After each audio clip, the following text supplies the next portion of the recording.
Evening ஏதாவது snacks பண்ணி வைடின்னு சொல்லுவாங்களே தவிர, என்ன ஸ்நாக்ஸ்ன்னு ஒரு நாளும் சொல்ல மாட்டாங்க. என்ன பண்ணுறதுன்னு தெரியாமல் மண்டையை பிச்சுட்டு உட்காந்துருக்கணும். அப்படி ஒன்றும் ஆயிரக்கணக்கில் ஸ்நாக்ஸும் தெரியாது. எனக்கு தெரிஞ்சதே இந்த உளுந்த வடை, பருப்பு வடை, எள்ளு உருண்டை இதுதான். அன்றைக்கி வெதர் நல்லா இருக்கவே பருப்பு வடை தான் செஞ்சுருந்தேன். சரி ஒரு டீ இருந்தால் நல்லா இருக்குமே அப்படின்ட்டு சைடில் டீயவே குறுக்குறுன்னு பார்த்துட்டு இருந்தவன் இந்த வடையை கொட்ட விட்டேன். லைட்டாக கருகிருச்சு. பட் டேஸ்ட்டு சூப்பராக இருந்துச்சு.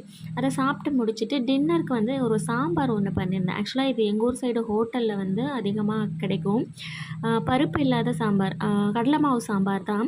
ரெடிமேட் மாவு யூஸ் பண்ணாமல் வீட்டிலேயே கடலைப்பருப்பும் கொஞ்சமாக காஞ்ச மிளகாவும் லைட்டாக வறுத்துட்டு அதை மிக்சியில் நல்லா பவுட்ரு பண்ணிக்கணும். நைஸாக பவுட்ரு பண்ணிவிட்டு இதை வந்து தேவையான உப்பு சேர்த்துட்டு நல்லா நிறைய தண்ணி ஊற்றி நம்ம கலந்துக்கணும். ஏன்னா இது சீக்கிரமாக கெட்டியாயிடும். அதுக்கப்புறம் வழக்கம் போல் நம்ம கடுகு, உளுத்தம் பருப்பு, காஞ்ச மிளகாய், வெங்காயம், தக்காளி எல்லாம் போட்டு நல்லா வதக்கிட்டு கரைச்சி வச்சுருக்க மாவையும் சேர்த்துட்டு சிம்லேயே வச்சு நல்லா கொதிக்க விட்டோம்னா சூப்பராக